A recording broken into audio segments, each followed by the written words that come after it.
Hello everyone, you're welcome back to my channel. It's so good to have you guys back again. Perhaps you're new in this space. I'm Tolulope Akirele. Perhaps you haven't hit the subscribe button. Please do so. Like, share and comment.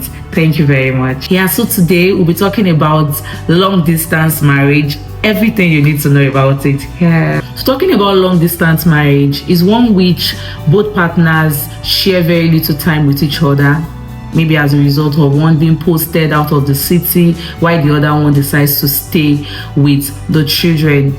Everyone craves a marriage whereby they can raise children in the same space, but experiences happen in marriage whereby they get to see very little of each other, and that's why we want to talk about what long distance marriage entails, questions you need to ask yourself peradventure you might be in that experience soon, and just positive things that you need to look forward to if perhaps you would be in a long distance marriage very soon. Don't forget that here we love to focus on the beautiful side, because that's really what keeps us going. That's really what makes us unique. That's really what makes us special. So there are times whereby life throws lemon at you and you return it back with lemonade, right? So if adventure that could be your experience now, or that would be your experience in some years to come, how do you ensure that you prepare yourself well for it, such that regardless of the very little time you have with your partner or with your children, you still make the most out of it, and when you guys get back together, it's all a very beautiful moment. And peradventure is something that will keep happening, maybe because of work, you get to come, you get to go. How do you ensure that all these experiences add up and doesn't affect you in a way that would ruin your family's success? So that's what we've come to look at today, and I hope you would enjoy this video. Yeah.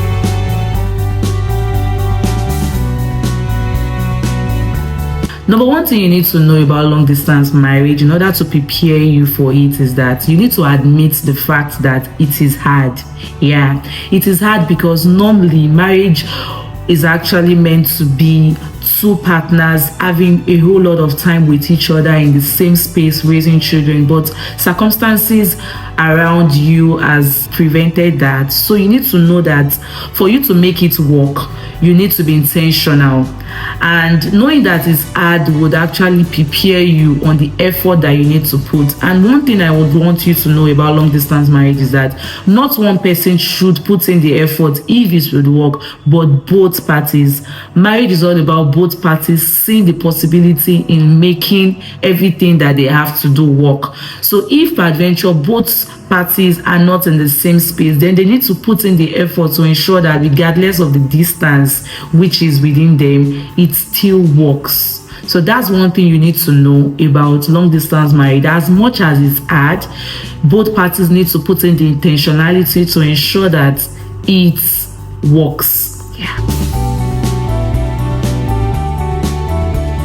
Another thing you need to know about long distance marriage to make it work for you is that you need to set a timeline. And when I mean set a timeline, it's easier when you know that you are putting in the effort into this task, and this is how long I'm going to be doing this, right? Because no one wants to put in intentionality into something and it's indefinite, right? Even if it's indefinite, there's something we call hope, that you know that, oh, this would end like a certain time, right? So when you're putting in your intentionality to ensure that's both parties, to ensure that this long distance marriage work, what is the timeline? Is it something that you would be apart for 1 year, for 2 years, for 3 years, for few months? Look at it and actually have a timeline. It shouldn't be indefinite, because if it's indefinite, even the Bible talked about hope deferred making the heart sick, right? So it should not be indefinite. Set a timeline, look forward to it, such that when you know that, oh,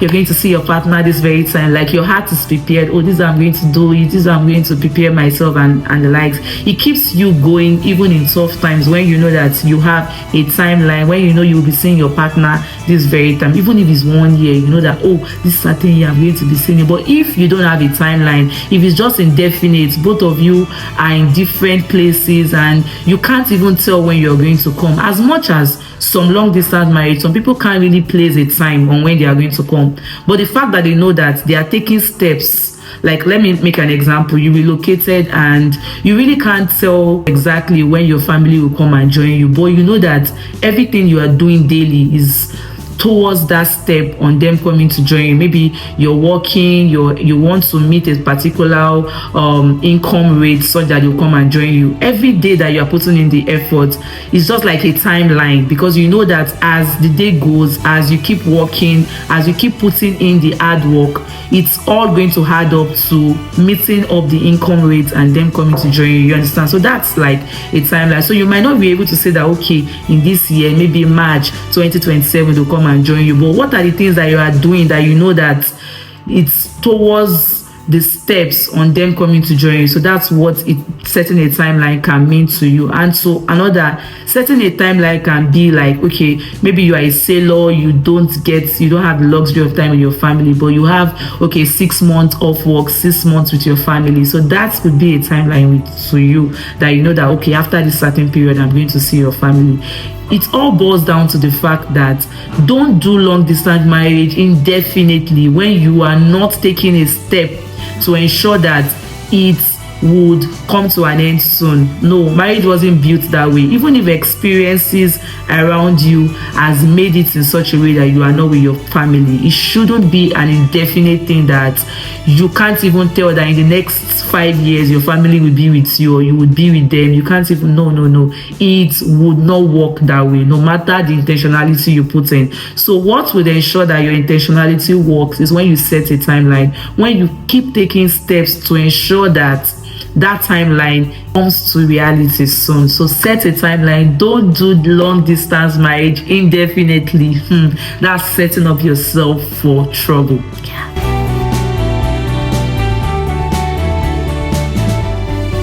Another thing you need to know about long distance marriage is that you need to be able to assess how ready you are.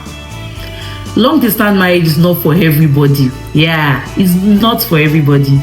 Not everybody can stay without their spouse for a long period of time. So people can't even stay without their spouse for 3 weeks. As much as you will say, oh, that's awkward, it's the reality that we are not the same. So when it comes to long distance marriage, you need to be able to assess how ready you are. Don't forget I talked about both parties. To be able to assess how ready you are, both parties need to do the work of looking at it, right? Are we able to do this?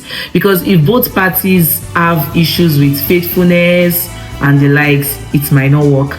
Or peradventure, one of the parties has health problem in which they can't be alone for a while, it means that long distance marriage would not work, because both of you need to be around for each other to be able to help each other as regards that health challenge. So if peradventure one person has an health problem that you know that he would not be able to cope without your presence, then you need to make sacrifice to ensure that you both are together, right? Or peradventure you have children that has any health issues that require both parties to put in the work, then it means long distance marriage can work for you. So put in the sacrifice. Don't say because you need to pursue your career, you need to pursue your goal, then you put your family at the risk of long distance relationship when you know that all these things are physically staring at you. So long distance marriage is not for everybody. Get to sit down with your spouse, assess how ready you are. If peradventure you feel that, oh, the reason why you can't do long distance marriage is because you are too mushy, there are some things that you know that, oh, with time you get over, that is just because you haven't experienced it, right? Personally, from my own end, I grew up in a family whereby I never saw my daddy travel for more than 1 week. He was always around, right?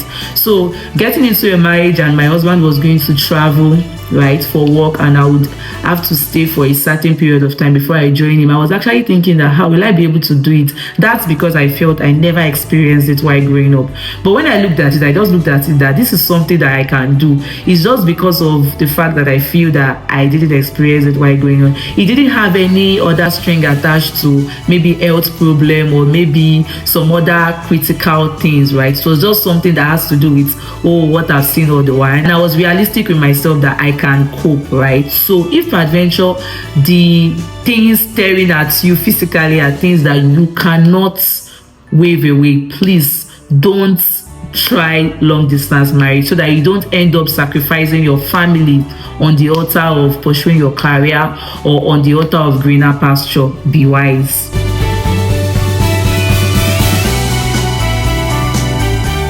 Another thing about making long distance marriage work for you is that you need to make use of technology.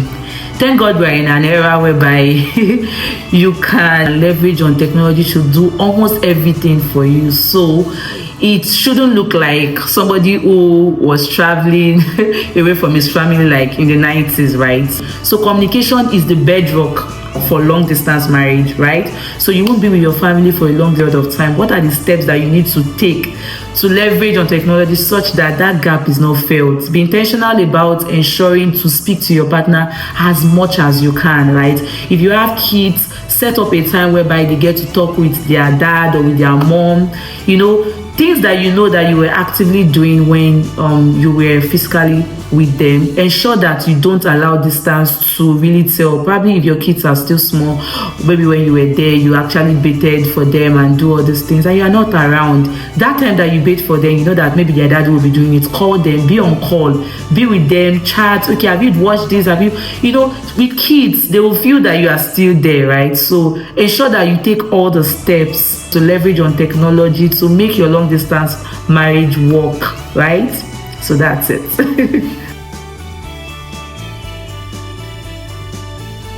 So to the most important thing that I would say would make your long distance marriage work is that you need to have a way of communicating empathy. I talked about leveraging on technology, right? Ensuring that you call, you communicate and everything, but there is a way you communicate empathy because of the situation you are in, right? You don't get to see your spouse almost every time. And, there are some non-verbal things that you do, right? Maybe when you are together and you get it, but because you are not together, you don't have the luxury of getting to see those non-verbal things. Let me make an example. For adventure, you guys are together, right? When your husband did not have a good day, when he comes home, there's a way you would see it in his reaction that he didn't have a good day, but you are not together. You don't have that luxury to see how his reaction is. But when you're on phone call, there's a way you would pay attention to everything he's saying or to him, even if you are not talking, right? And you will get to know that, maybe there's this thing that is wrong with him. So that's what I mean when I say for your long distance marriage to work. I feel this is the most important. You should know how to empathize with your present condition, right? When you communicate, ensure that you communicate your deepest desire, right? Communicate how you feel. Communicate. Don't just say, how was your day? And that's all. Like, there's a way you just communicate some things that they are actually your innermost cravings, right? Don't just say, I heard this, but I would have loved to eat yours. Things that will make your spouse know that, even if you are not there, you are actually cherished. I really might not be able to spell this out for you in a way that you would understand, but I believe that you can get what I'm trying to communicate. Like, empathy is very important when it comes to long distance marriage. Don't just talk your deepest desire, right? Talk about how many things are getting your attention, but you choose to stand by your loyalty to your spouse. All this gives a sense of security. Probably you're out with your friends and all, and your spouse calls you. Normal, we are human beings. It's normal for your spouse to think, I don't know what he's doing out there. I pray he doesn't get tempted and the likes. That is the time whereby you might want to say, do you want to talk to my friends? Not because you feel that your spouse is doubting you, but because you just want them to be extra secured about the fact that you are cherished, even if you are not with them. Ensure that you take all the steps to ascertain your spouse who is not with you that they don't have anything to worry about. However you can communicate that is up to you, but get the point. Don't just talk, but communicate your innermost desire. Don't forget, you are not boyfriend and girlfriends. You are married, but experience had to play its own way by making you guys apart. So communicate your innermost desire. Ensure that in every way you do this, your spouse feels the fact that they are special to you regardless of distance. And also do that to your children. Assure them take steps, like be intentional about their special day, how you would have done it when you were there. If peradventure you were there, you would not even make a whole lot of noise. The fact that you are not there, be intentional about planning stuffs to ensure that they have it at the back of their mind that this person is not here, but he cares so much about me. This is what keeps long distance marriage going, even if it's 2 years, even if it's 3 years, even when you are uncertain about the time. If you pay attention to this last point, which is empathy, which is communicating it in the tiniest of ways, you will see that you will be soaring high. You will see that no matter what distance has to do about marriage, it will not get to you, because you are taking steps to ensure that you communicate the truth that your spouse is loved regardless of distance. It's my prayer that your long distance marriage would work, right? And it's also my prayer that if peradventure this will be your experience soon, God will guide you with all the wisdom you need to ensure that you go through this phase and come out successfully in the mighty name of Jesus. I hope you learned something from this topic, long distance marriage, because we can't shy away from the fact that this is where the world is tending now. Like the rate at which people get to see greener pasture, and most times have to sacrifice partnership like for a period with their spouse, is getting realer than it was before. So we need to discuss this, see what we can put in place, see if we can actually take this step and go on with it with the most positive mindset, knowing that we are going to come out of it triumphantly, right? So if adventure you have anybody who would be in this zone, this is the best time. You have to share this video with them. Ensure to like. If adventure you feel I didn't mention anything that you think is vital for a long distance marriage to work, please share in the comment section. I'll be reading. Thank you very much for watching this video up until now. Catch you in my next video. Bye.